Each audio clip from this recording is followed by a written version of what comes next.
स्वागत है आपका के न्यूज में। मैं हूं आपके साथ विशाल पंडित। आप देख रहे हैं खबर उत्तर प्रदेश। रुक करते इस वक्त की सुर्खियों का। विधानसभा में विपक्ष पर विमर्श से सीएम योगी बोले, जो विरोध कर रहे थे वह भी चुपचाप स्नान करने पहुंचे। सपा की संक्रमित सोच का इलाज नहीं, आस्था का सम्मान अपराध कैसे।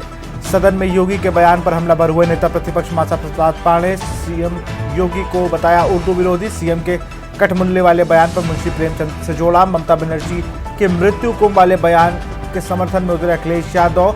बंगाल सीएम ममता बनर्जी के बयान को बताया सही। अखिलेश ने पूछा, महाकुंभ का आयोजन क्यों किया गया। आप सांसद संजय सिंह ने राष्ट्रीय पदाधिकारी संघ की बैठक। प्रेस कॉन्फ्रेंस कर योगी सरकार पर बोला हमला। कहा, उत्तर प्रदेश को नफरत की आग में झोंक रही योगी सरकार। कल से 2 दिन के रायबरेली दौरे पर रहेंगे राहुल गांधी। संसदीय क्षेत्र में कई कार्यक्रमों में होंगे शामिल। कार्यकर्ताओं से भी करेंगे मुलाकात। अमेठी सांसद के शर्मा भी रहेंगे मौजूद। लखनऊ की इंदिरा नहर में मिले युवक युवती के शव। हत्या कर शव फेंके जाने की आशंका। 12 फरवरी से लापता थी मृतक आराध्या। मृतक युवक की नहीं हो पाई शिनाख्त। आप देख रहे हैं के न्यूज, खबरों का सारथी। और बुलेटिन की शुरुआत करेंगे राजधानी लखनऊ की खबर के साथ, जहां इंदिरा नहर में मिले युवक युवती के शव। बीबीडी थाना क्षेत्र के इंदिरा नहर में मिले दोनों शव। युवक युवती के शव आपस में फंसे हुए मिले। गोताखोरों की मदद से दोनों शवों को नहर से बाहर निकाला गया। युवक युवती के शव आपस में फंसे हुए मिले। गोताखोरों की मदद से दोनों शवों को नहर से निकाले गए। इसी खबर पर अधिक जानकारी के साथ हमारे संवाददाता शिवा शर्मा फोन लाइन पर जुड़ चुके हैं। शिवा, अगर बात की जाए तो 2 शव मिले, जिनमें महिला जो युवती है उसकी तो पहचान हो गई है, लेकिन युवक के शव की अभी तक पहचान नहीं हो पाई है। देखिए विशाल, ये लखनऊ का चिन्हट इलाका है और चिन्हट इलाके से इंदिरा नहर जो कई जिलों से होते हुए जाती है, उस इंदिरा नहर के जो रेगुलेटर है, जो पुल है, जहां से नहर का जो पानी का जो रास्ता है वो रोका भी जाता है और वहां से खोला भी जाता है। उसी नहर पे एक युवक और युवती के शव मिले हैं। जब पुलिस को इस बात की सूचना मिली, इलाके के लोगों को इस बात की सूचना मिली, तो फौरन गोताखोरों की मदद से दोनों के शवों को बाहर निकलाया गया। युवती की पहचान हो गई है। जो युवती है वो 17 वर्षीय आराध्या यादव है, वो मूल रूप से बाराबंकी जिले की रहने वाली है, जो पड़ोस का ही जिला है। और उसकी 12 फरवरी से देवा थाने में गुमशुदगी दर्ज थी और तब से पुलिस उसको तलाश रही थी, लेकिन आज उसकी लाश मिली है। ये भी एक बड़ी बात है कि उसी लाश के साथ साथ एक युवक की भी लाश मिली है, लेकिन वो कौन है इस बात का पुलिस अभी तक पता नहीं लगा पाई है। तो पुलिस ने अब युवक की शिनाख्त के लिए जो आसपास के जिले हैं, सीतापुर, हरदोई, उन्नाव, बाराबंकी, सुल्तानपुर, रायबरेली, इन सभी जिलों में इन सभी इस फोटो के आधार पर डेटा खंगाल ली कि आखिरकार युवती के साथ इस युवक के रिलेशन कैसे हैं, इस किशोरी के साथ युवक के रिलेशन कैसे हैं, क्या इन दोनों की हत्या तो नहीं की गई है या किसी तरीके का सुसाइडल एंगल तो नहीं है। तो जरूर ग्रामीणों ने इस बात की आशंका जताई है कि लड़के और लड़की के अगर साथ में लाश मिली नहर के अंदर तो जरूर हत्या कर फेंका गया होगा। लेकिन अभी फिलहाल कुछ भी कहना बहुत ज्यादा जल्दबाजी होगी विशाल। लेकिन पुलिस ने इन दोनों के ही शव को पोस्टमार्टम के लिए भेज दिया है और जरूर इस युवती की जो कॉल डिटेल्स होंगी, जो मोबाइल अगर यूज किया होगा लास्ट तक, उसकी कॉल डिटेल के आधार पर इसके युवक के तलाशने की प्रयास किया जाएगा और जरूर लास्ट लोकेशन के जरिए पुलिस अपनी तफ्तीश आगे तक जरूर ले जाएगी। बिल्कुल, बहुत बहुत शुक्रिया शिवा तमाम जानकारी के लिए आपका।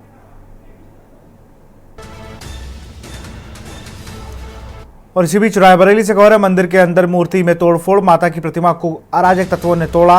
रायबरेली से खबर, मंदिर के अंदर मूर्ति में तोड़फोड़। माता की प्रतिमा को अराजक तत्वों ने तोड़ा। मंदिर में मूर्ति तोड़े जाने को लेकर लोगों में आक्रोश।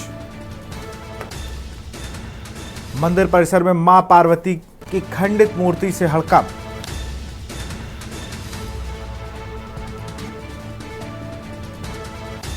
मंदिर परिसर में मां की मूर्ति को अराजक तत्वों ने तोड़ा। सूचना पर पहुंची पुलिस ने घटनास्थल का लिया जायजा। सुबह देखा क्या नहीं, जब ढूंढा तब वहां परेशान हो गए हम, कौन ले गया, किसने गिरा दिया। तो हम इधर उधर ढूंढा तो वहाँ केला के पास उड़ाई थी, तो उसको जब देखा तो उसकी गर्दन टूटी हुई थी। जी जी, तो कैसे क्यों गिरी होगी, मतलब ये कुछ अंदाजा? अब अंदाजा है, पता नहीं किसने, ऐसे तो गिर नहीं पाएगी। क्या मंदिर में ताला नहीं रहता क्या? ताला नहीं रहता।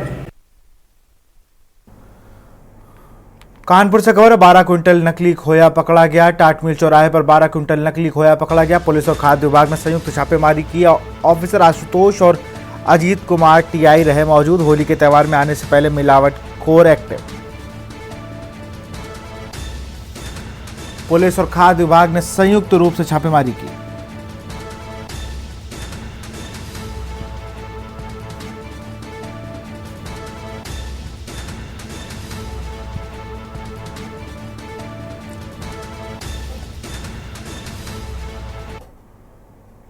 हापुड़ से खबर है, गढ़ ब्रजघाट टोल प्लाजा पर जमकर मारपीट। ब्रजघाट टोल प्लाजा पर जमकर हुई मारपीट। दबंगों ने टोल मांगने पर की टोल कर्मियों से मारपीट का सीसीटीवी फुटेज आया सामने। गढ़ कोतवाली के ब्रजघाट टोल प्लाजा का ये पूरा मामला।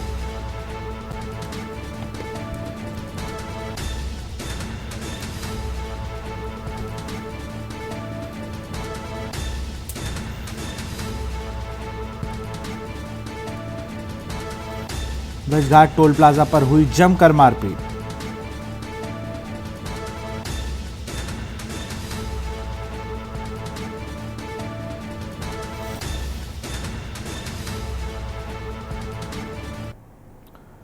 बुलंदशहर से खबर है, किसानों ने जलाई गन्ने की होली। समर्थन मूल्य में बढ़ोतरी नहीं होने से नाराज। तहसीलों को सर्किल रेट वृद्धि नहीं की गई। किसानों का आरोप, समान रूप से बढ़ोतरी नहीं। कलेक्ट्रेट गेट पर किसानों ने गन्ने की जलाई होली। गन्ने की होली जलाकर किया जोरदार प्रदर्शन। समर्थन मूल्य में बढ़ोतरी नहीं होने से नाराज।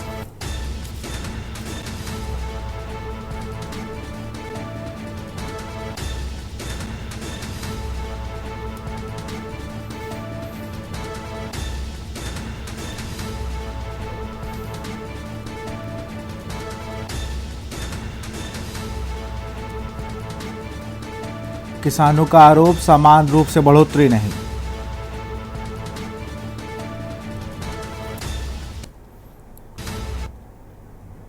उत्तर प्रदेश की विधानसभा में नेता प्रतिपक्ष माता प्रसाद पांडेय ने मुख्यमंत्री योगी आदित्यनाथ के उर्दू को लेकर कठमुल्ला बयान पर कड़ी आपत्ति जताई है। सदन के दूसरे दिन का कार्यवाही में नेता विपक्ष माता प्रसाद पांडेय ने कार्य संचालन नियमावली में प्रस्तावित संशोधन का विरोध करते हुए कहा कि अंग्रेजी को विधानसभा की भाषा के रूप में शामिल करना उचित नहीं है। उन्होंने यह भी कहा कि अगर शामिल ही करना है तो संस्कृत और उर्दू को शामिल करें। मुख्यमंत्री के उर्दू विरोधी रवैये पर निशाना साधते हुए उन्होंने कहा कि क्या उर्दू के शायर फिराक गोरखपुरी और मुंशी प्रेमचंद कठमुल्ला थे। माता प्रसाद पांडेय ने कहा कि हमारी जो स्थानीय बोली है उसको आप रखें। हमारे संविधान में भी यही है कि जिस भाषा में बोल सके वो हो, लेकिन अंग्रेजी हमारी भाषा नहीं है। माता प्रसाद पांडेय ने सीएम योगी को उर्दू विरोधी करार किया। हमारी विधानसभा की भाषा हिंदी और देवनागरी लिपि रखा गया था और ये बड़े संघर्षों के बाद वो दिन आज़ादी के बाद आया था जब हम अपनी देवनागरी लिपि और हिंदी भाषा में यहाँ की बात करने के लिए व्यवस्था किया गया था। आज उसमें संशोधन किया जा रहा है। मैं पूरे संशोधन के विरोध में नहीं। हमने कल कहा था, संस्कृत और उर्दू के लिए कहा था। माननीय मुख्यमंत्री जी संस्कृत तो सुने नहीं, उर्दू पर बड़ा गंभीर आरोप लगाने लगे और ये भी कहा गया था कि ये कठमुल्ला पैदा करते हैं। हम माननीय आपके माध्यम से जानना चाहते हैं, गोरखपुर में एक बहुत बड़े उर्दू के जानकार, उर्दू के कवि रहे हैं रफ़त साहब फिराक, क्या वो कठमुल्ला थे? क्या मुंशी प्रेमचंद जो आपके नॉर्मल स्कूल में अध्यापक थे गोरखपुर के, उसमें बैठ के उर्दू में उपन्यास लिखे तो कठमुल्ला थे? क्या यूनिवर्सिटियों में जो उर्दू विभाग खोला गया है उसके पढ़ने वाले लड़के कठमुल्ला हैं? क्या अरबी फारसी विश्वविद्यालय बना है उसके लोग पढ़ने वाले कठमुल्ला हैं? तो मैं इस शब्द पर आज आपत्ति करता हूँ। और मुख्यमंत्री जी तो उर्दू पर नाराज हो जाते हैं कि इनका अपना एजेंडा है जो आप चलाना चाहिए। मैं इन्हीं शब्दों के साथ आपसे फिर आग्रह करता हूं कि अंग्रेजी का विरोध मैं करता हूं और यहां अंग्रेजी का प्रयोग सदन में करने के लिए संशोधन में इसे न रखा जाए। यूपी विधानसभा में बजट सत्र के दूसरे दिन सीएम योगी ने महाकुंभ को लेकर फैलाई जा रही अफवाह को लेकर विपक्ष को जमकर घेरा। उन्होंने 29 जनवरी को मौनी अमावस्या पर महाकुंभ भगदड़ का शिकार हुए लोगों के परिवारों के प्रति संवेदना जाहिर करते हुए कहा कि सरकार पीड़ित परिवारों के साथ खड़ी है और हर संभव मदद करेगी। लेकिन इस मुद्दे पर राजनीति करना कितना उचित है? विपक्ष पर हमलावर सीएम योगी ने कहा कि काहिरा और नेपाल और झारखंड किसी घटना के वीडियो को महाकुंभ के साथ जोड़कर दुष्प्रचार किया जा रहा था और या फिर देश के भीतर हुई किसी अन्य दुर्घटना को झूसी के साथ जोड़कर अफवाह फैलाया गई। आखिर ऐसा करने वाले कौन लोग थे? सीएम योगी ने कहा कि हर का अच्छे कार्य का विरोध करना सपा की आदत है। सीएम योगी ने कहा कि सपा की ये सोच संक्रमित है जिसका इलाज नहीं किया जा सकता। उन्होंने सदन में पूछा कि आस्था का सम्मान अपराध कैसे हो सकता है। हम लोग जब यहाँ पर मान्यवर इस चर्चा में भाग ले रहे हैं, उस समय प्रयागराज में 56 करोड़ 25 लाख से अधिक श्रद्धालु मां गंगा, मां यमुना और मां सरस्वती की इस त्रिवेणी में आस्था की पावन डुबकी लगा चुके हैं। और जब हम सनातन धर्म के खिलाफ, मां गंगा के खिलाफ, भारत की आस्था के खिलाफ या महाकुंभ के खिलाफ कोई भी अनर्गल प्रलाप करते हैं, कोई झूठा वीडियो दिखाते हैं, तो इन 56 करोड़ लोगों की आस्था के साथ एक खिलवाड़ है, भारत की सनातन आस्था के साथ खिलवाड़ है। और मैं विनम्रता से कहूंगा कि आयोजन किसी पार्टी विशेष का नहीं था, किसी सरकार का नहीं था।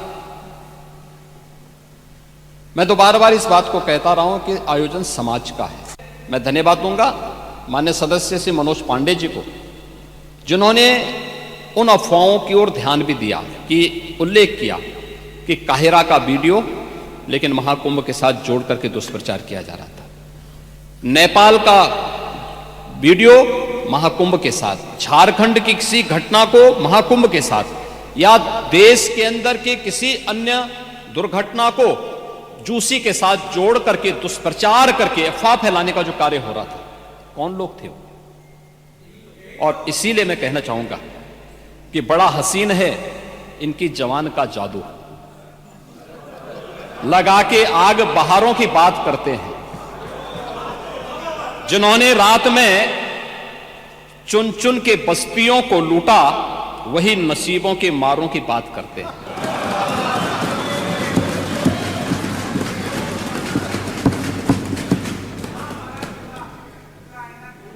महोदय, ये उर्दू नहीं है, ये सब हिंदी है।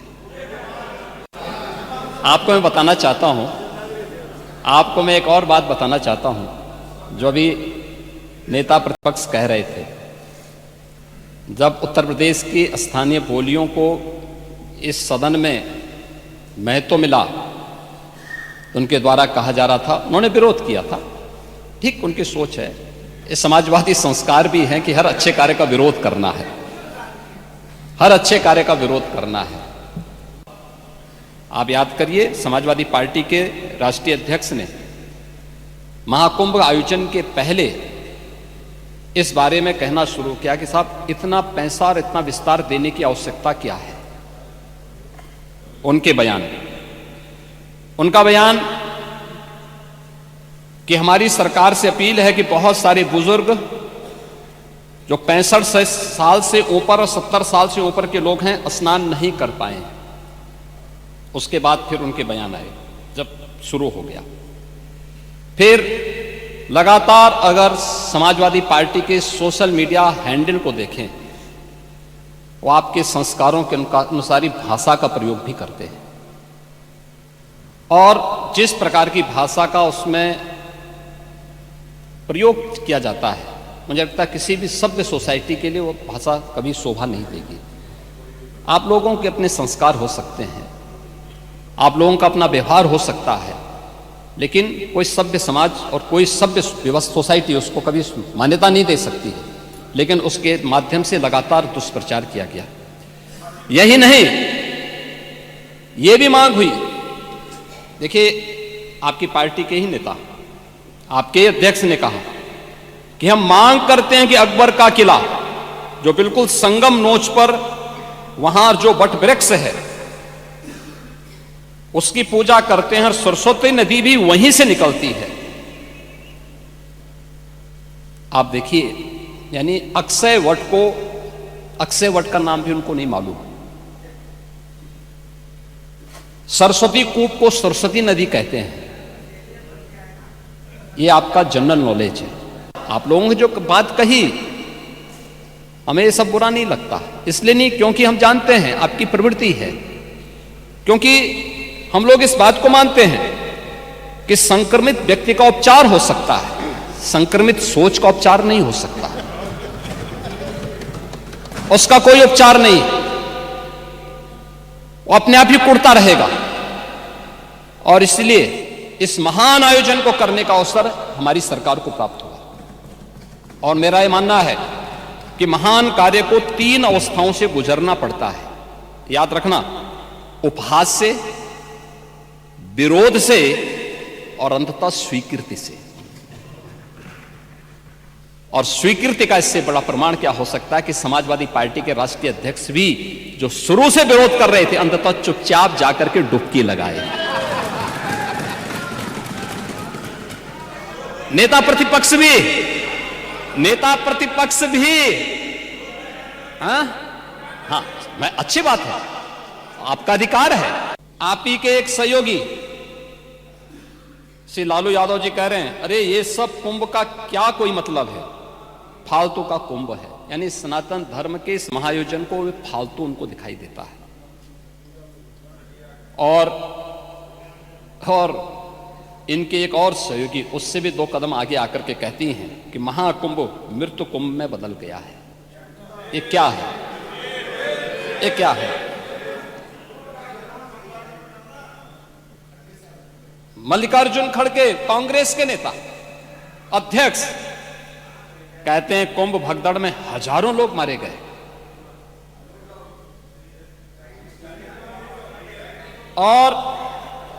और जया बच्चन क्या कहती हैं?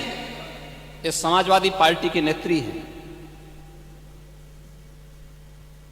इस देश ने अभी सबसे बड़ा मुद्दा महाकुंभ भगदड़ की घटना है।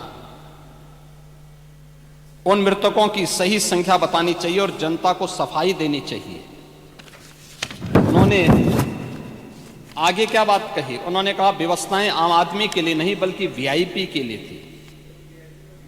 शवों को गंगा में बहा दिया गया, इससे पानी प्रदूषित हुआ है। यही पानी लोगों तक पहुंच रहा है और ये इस प्रकार के गैर जिम्मेदाराना बयान है। क्या सनातन धर्म का अनुयायी बनना या सनातन धर्म के किसी आयोजन को भव्यता के साथ करना क्या कोई अपराध है?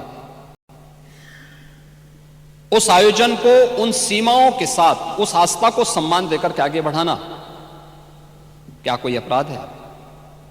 और अगर अपराध है तो हमारी सरकार इस अपराध को कर रही है और आगे भी करेगी, क्योंकि हम लोग ये मानते हैं सनातन धर्म इस देश का राष्ट्रीय धर्म है। और यहां रुकते एक छोटे से ब्रेक के लिए। आप देख रहे हैं के न्यूज, खबरों का सारथी। ब्रेक के बाद आपका स्वागत। इसी बीच लखनऊ से बड़ी खबर आ रही है। बड़ी खबर लखनऊ से आपको बता रहे हैं, आईपीएस हिमांशु कुमार को शासन से एनओसी मिली। 2010 बैच के आईपीएस है हिमांशु कुमार। 2010 बैच के आईपीएस है हिमांशु कुमार अब केंद्र में जाएंगे।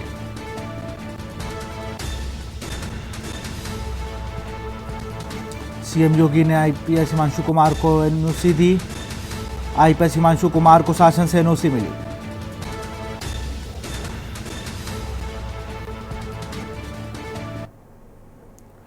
खबर कानपुर से है। जेएमडी वर्ल्ड स्कूल में खेले जा रहे डेन प्रीमियर लीग टूर्नामेंट में डेन स्ट्राइकर और डेन रॉयल्स के बीच आज पहला मैच खेला गया। डेन स्ट्राइकर ने पहले बैटिंग करते हुए 172 रन बनाए।